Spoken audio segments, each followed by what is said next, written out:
আগামী মাসে মজুদ ও আমদানি সার্বিক বিষয়ে সমন্বয় করে দেখার পর মন্ত্রিসভার বৈঠকে প্রয়োজন হলে তেলের দাম বাড়ানোর সিদ্ধান্ত নেওয়া হতে পারে। জাতীয় সংসদকে জানালেন বিদ্যুৎ, জ্বালানি ও খনিজ সম্পদ মন্ত্রী। আর প্রধানমন্ত্রী তথ্য ও সম্প্রচার উপদেষ্টা জানিয়েছেন, কে কত জ্বালানি নিতে পারবে তা নিয়ে একটি অ্যাপ তৈরি হয়েছে। আজ থেকে পাইলট প্রকল্পের কার্যক্রম শুরু হয়েছে।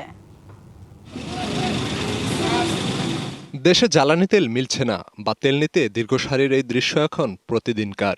অভিযোগ রয়েছে তেল মজুত করারও। দেশের বিভিন্ন জায়গা থেকে একের পর এক উদ্ধারও হচ্ছে। এমন বাস্তবতায় সংসদে জরুরি গুরুত্বপূর্ণ বিষয়ে কথা বলতে গিয়ে জ্বালানি মন্ত্রী বলেছেন, তেলের কোনো সংকট নেই, নিয়মিতভাবে জ্বালানি আসছে, আরও আসবে। অতিরিক্ত দামে তেল বিক্রি এবং মজুত বন্ধে ব্যবস্থাও নেওয়া হয়েছে।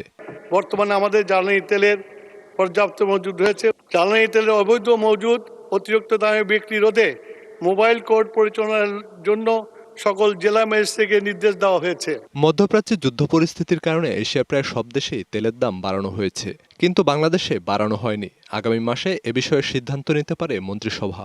সিলভার টিপ কন্ট্যাক্টে তৈরি নিরাপদ ও নান্দনিক ক্লিক সুইচ নির্ভরতা জীবন জুড়ে। আমরা প্রতি মাসে দামের সমন্বয় করি। গত মাসের সমন্বয় করে আমরা দাম বাড়াই নাই।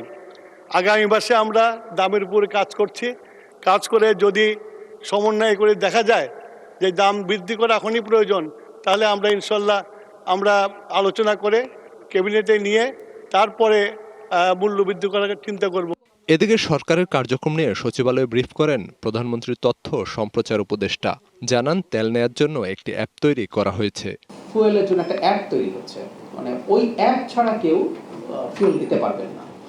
তখন আপনি যেখানেই যান না কেন সেই অ্যাপ ওটা দেখিয়ে দেবে আপনি কতটুকু ফুয়েল নিয়েছেন। প্রত্যেকটা ভেহিক্যালের জন্য, প্রত্যেকের জন্য একটা নির্দিষ্ট পরিমাণ ফুয়েল বরাদ্দ থাকবে, তার যতটা প্রয়োজন হয়। দেশে তেল সরবরাহে কিছুটা সংকট হলেও মজুদ যথেষ্ট আছে জানিয়ে উপদেষ্টা বলেছেন, পরিস্থিতি ঘোলাটে একটি গোষ্ঠী পাচারসহ নানা অপকর্মে জড়িয়েছে। Khalid Hasan, DBC news.